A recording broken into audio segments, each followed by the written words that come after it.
Now the next fly we're going to tie is the F fly. And this was designed by a gentleman in Slovenia. They're like, well, where's Slovenia? Geographically, it's right above Croatia. And it used to be part of former Yugoslavia.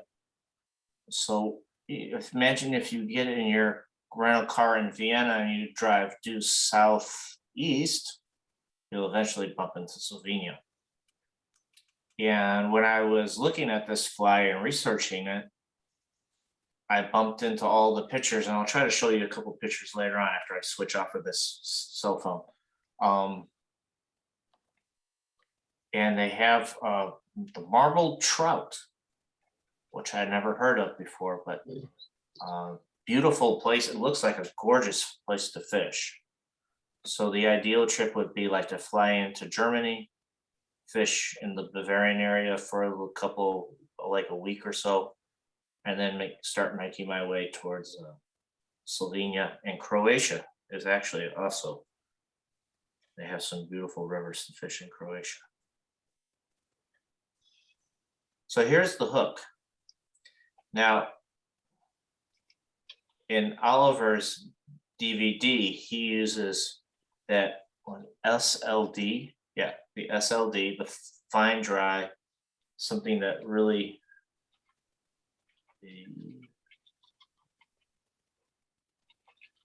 so that's what he uses. I'm actually holding onto those hooks because I'm going to use that. That's going to be my second 100. So, Mr. Aggressor, you're going to get 200 flies out of me for tie it on. So we're going to change thread. So this is the thread I'm going to use. This is this Semper fly from England. It is 8/0 and it's medium olive. It's kind of in Semper fly. I don't know how long they've been in Europe or how long they've been in England, but I just recently heard of them, like in the last year or so. But a lot of people say great things about them. So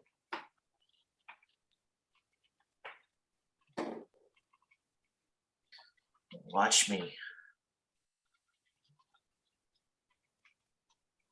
as very exciting things to watch me thread my body.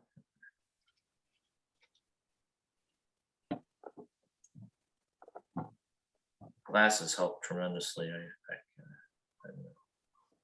All right, so it's that old song and dance. You know the drill. Put a little spit on your thread so it's all together, and pull it on through.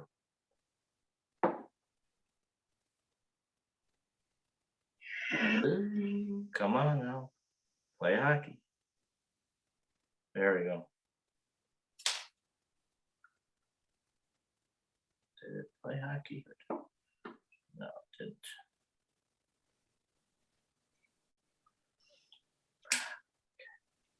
Now we got it.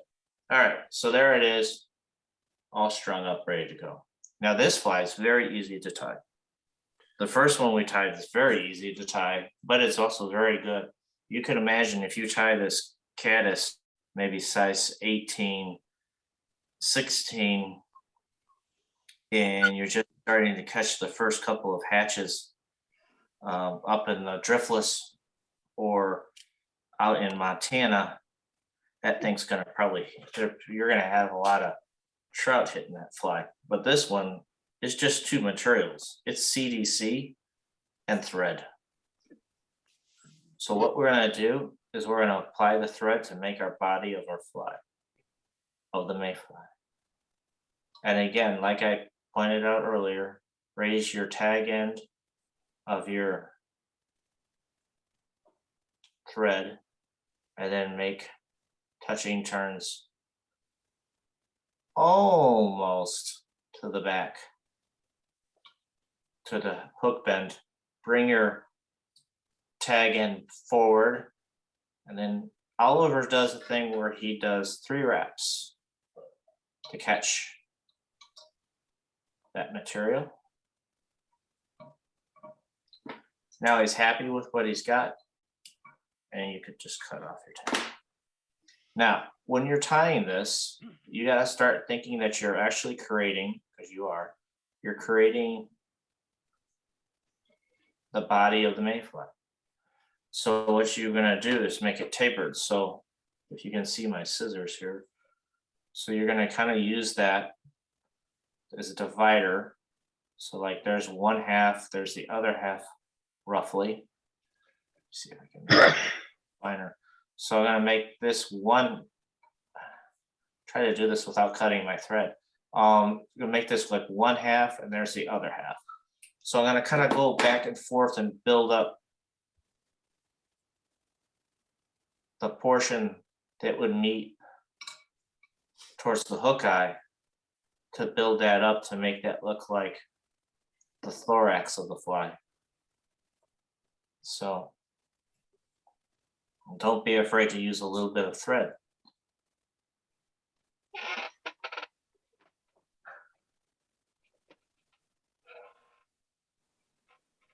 Now there roughly is the body of the fly. Now, when he uses the CDC plumes to make the wing, he talks about, both gentlemen talk about the fact that with a size 14 hook, you might use 2 plumes. You should use 2 plumes. That's not good, that's curved. I don't want that. 16 use 2 plumes, but when you get to 18, you only need to use 1. Let's see here. Is that gonna, oh, that works. So there's your, I just pulled out 2 plumes of olive CDC. You don't have to get too crazy about this. You don't have to worry about them matching up very much. But there's my 2 plumes. And what I'm going to do is I'm going to move those forward. Move the fibers of the CDC towards the tip of the plume. Now, this is kind of a good trick, and it's very helpful in tying this fly, is when you think you got where you want to go, because you're going to cut off the back of the plume as well. Rather than have all that tag in the front, he just comes in with a pair of scissors and bingo. And now he can go right in with a pinch and loop, come in,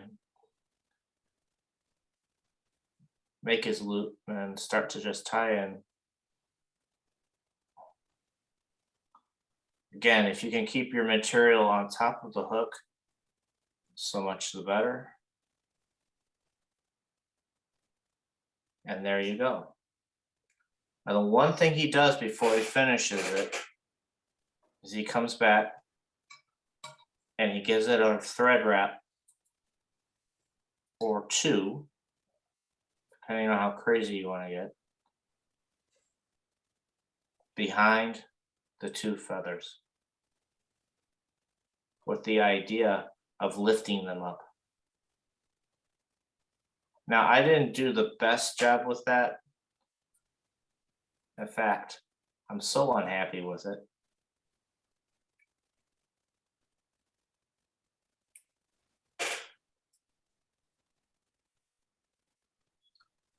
What I did was I was too far back when I tied in. So let's try that again. Let's try to make it right this time.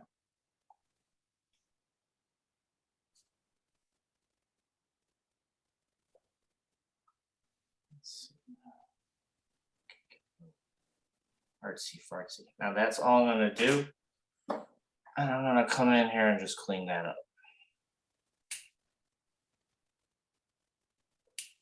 Now that I like a lot more.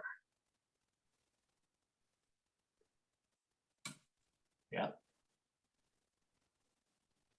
The thing with using these little hooks is you can't really exert a lot of pressure on anything.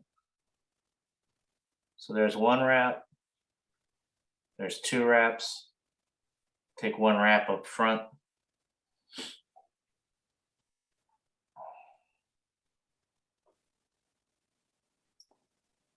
Gonna take my whip finisher, gonna get myself out of dodge here. Now, come on. There it goes.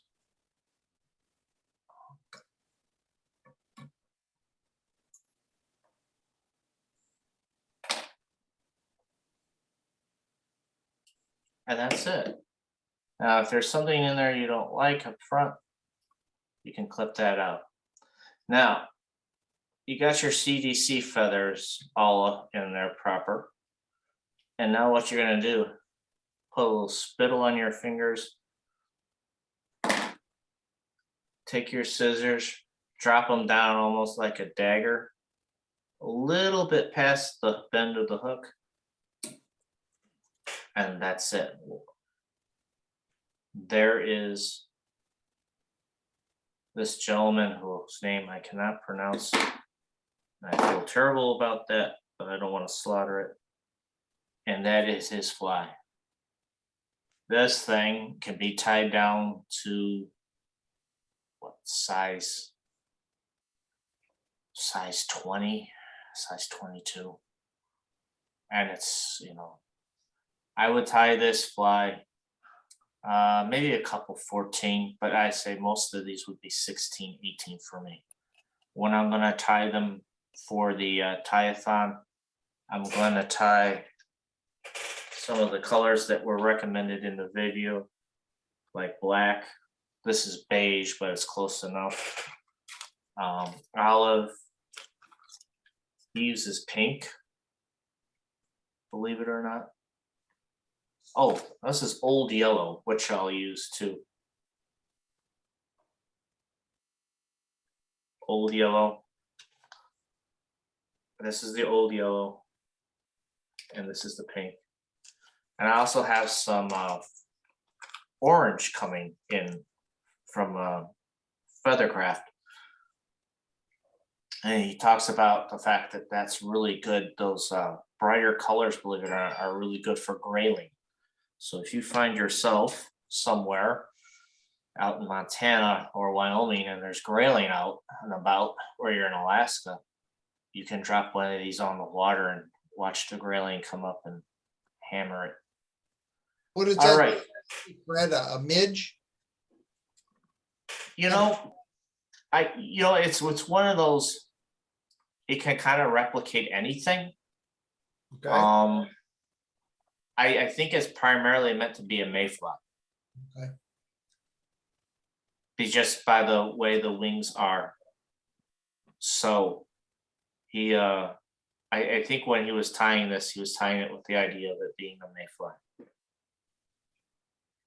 What was he born in 1919 or something like that? And he was watching some of these guys fly fish and tying flies, and he saw this one gentleman in Switzerland tying flies and with CDC, and he was taken by it. And the man who created the F fly, so he kind of rejigged it and re-engineered it, and he came up with this. And he started fishing this heavily in the 70s in his home country of Slovenia, which was, of course, back then called something else. But he's fished it a lot. And it's one of those flies that was very heavily used in Europe. Probably was somewhat known, but it was like in the darker recesses of our fly tying here in the States. So what I'm going to try to do and see if this was successful at all. Ooh. So that's this. No, doesn't want to work. That's what it looks like. I'm gonna leave here. Fine. So those are the two flies, and what I'll do is I'll probably shoot those photos over. The man's name is spelled Fratnik. So a lot of vowels. Fratnik. Yeah. So he was the gentleman who created that F fly, and he really, I mean, I'm looking forward to fishing this in the driftless and seeing what it does. So let's see. And that's why it's called the F fly. To fish? No, the F fly, because you can't say his name. Oh yeah. Everybody else can't either. Well, I mean, I have to admit, I'm really, when I started looking through some of the pictures of where you can go, there's that one company, Frontiers Travel, and they were starting to offer trips there. And I've seen some pictures of fishing there in Gray Sporting Journal, but I've never seen that in person. And I would really like to see the color of the water itself. I think it's because it's coming down from the mountains and it's carrying some of the sediment in the water, and so it makes it that very unique kind of greenish color. Thank you very much for bearing with me in all my technological issues. I did try all this stuff. Well, Fred, we're all learning with this stuff. Yeah, so It takes it's a while. And these are great flies, very useful. yeah. I mean, in a couple months, my front porch will be covered in those caddis flies. Oh, okay. And if you're near the Fox River, the caddis will be all over it. Yeah. Yep. But yeah, either somebody just said, love CBC wing technique. It's one of those things, the more you do it, the quicker and better you get with it. So they're really neat feathers to use for fly tying because, like Oliver was saying, you don't have to treat them. You don't have to mess around with them. You don't have to put his world famous dilly wax on them or anything. You just tie it on, cast it, and let it go. So I hope you enjoy tying these flies and using them. And I hope they catch you some really nice big trout this season. Everybody at work's telling me, it feels like spring. It's gotta end. The snow, the cold, it's gotta end. So I'm like, yeah, I am with you, but let's see what happens in March. All right, everybody. Well, thanks again, and enjoy tying this winter and getting out there this spring to get after some of these wonderful trout. And I think I speak for everybody. Catching a fish is just the icing on the cake. It's all about being out there. It's about being with people that have the same passion as you do. It's about being with your guide and your guide hollering at you to try to cast underneath that tree for him or her, and just the adventure of it all. So thank you. Thank you, Fred.